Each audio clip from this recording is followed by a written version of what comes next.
اللہ کے محبوب علیہ السلام اللہ کی بارگاہ میں یہ دعا مانگا کرتے تھے، اے اللہ ایسے اعمال سے تیری پناہ چاہتا ہوں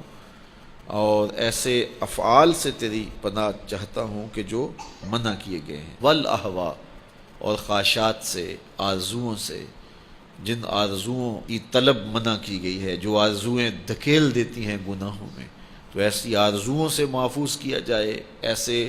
برے اخلاق سے محفوظ کیا جائے اور ایسے برے اعمال سے محفوظ کیا جائے جو تیری دہلیز سے دور ہٹا دینے والے ہیں۔ تو اللہ کی بارگاہ میں یہ مانگنا چاہیے، چونکہ دلوں کے اندر حرص، ہوس، خواہشات بہت کچھ جنم لیتی اور انسان ان خواہشات کو پورا کرنے کے لیے پھر دیوانہ ہو جاتا ہے، اور وہی دیوانگی اس کو حلال اور حرام کی تمیز ختم کر دیتی ہے۔ جب کسی چیز کو حاصل کرنے کا جنون پیدا ہوتا ہے تو پھر جنون اندھا ہوتا ہے، پھر وہ سوچتا ہے کہ یہ چیز میں نے ہر صورت حاصل کرنی ہے، تو اس کو حاصل کرنے کے لیے پھر وہ قدروں کو پامال کر دیتا ہے، حقوق کو پامال کر دیتا ہے، شرم و حیا اتار دیتا ہے، حتیٰ کہ وہ اللہ کے بتائے ہوئے اصول اور ضوابط اور طریقے ان کو بھی پامال کر دیتا ہے۔ کسی کا خون نچوڑنا پڑے، کسی کا حق غصب کرنا پڑے، کسی کا مال لوٹنا پڑے،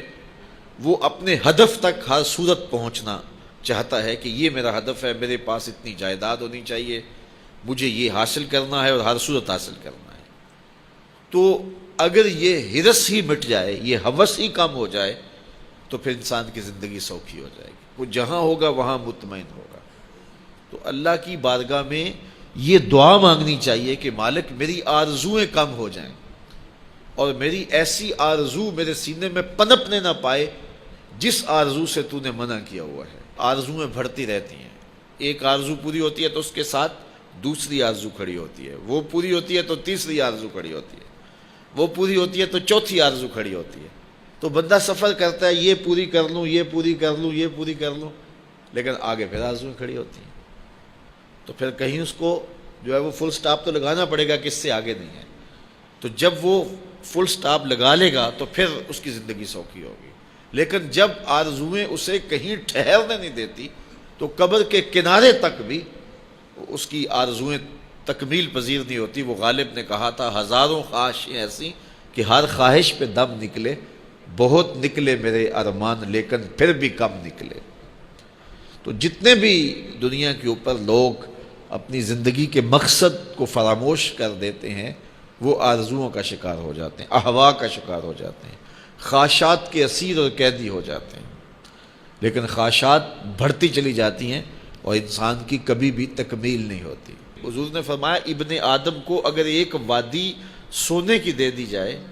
تو وہ دوسری وادی کی آرزو کرے۔ آج تک کسی کو اتنا سونا ملا تو نہیں ہے، لیکن فرض کرو کسی کے پاس اتنا سونا بھی ہو تو اسے تو پھر خوش ہو جانا چاہیے، تو وہ کہے گا کہ نہیں مالک اگر 2 ہو جائے تو کتنا اچھا ہو، اور 2 ہو جائیں تو وہ کہے گا 4 ہو جائیں تو کتنا اچھا ہو۔ تو یہ دیکھیے یہ دنیا کے اوپر یہ کہاں سے کہاں لوگ چلے جاتے ہیں لیکن مطمئن نہیں ہوتے۔ تو کسی جگہ پہ ان کو فل سٹاپ لگانا پڑے گا، تو اگر نہیں لگائیں گے تو وہ خواہشات ان کو آگے لے جاتی جائیں گی۔ تو اللہ کے محبوب علیہ الصلوۃ والسلام اللہ کی بارگاہ میں یہ دعا مانگتے اور ہمیں تعلیم دی یہ دعا کہ اے اللہ میں تیری بارگاہ میں خواہشات اور برے اعمال اور برے اخلاق، جن چیزوں سے تو نے منع کیا، ان سے رکنے کی دعا کرتا ہوں۔ دنیا کے معاملے کے اندر آپ یہ آرزو رکھیں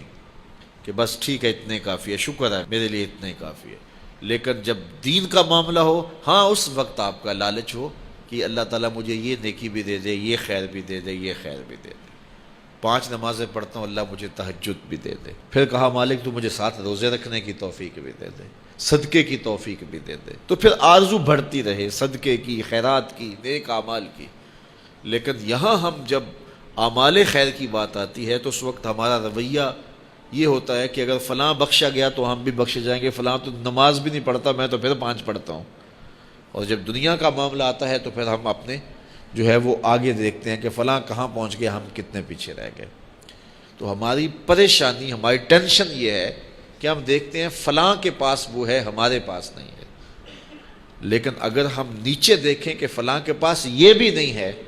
تو پھر ہمیں سکون اور طمانینت مل جائے. اس ویڈیو کو شیئر ضرور کریں، ہو سکتا ہے آپ کے ایک شیئر سے یہ بات کسی کے دل میں اتر جائے.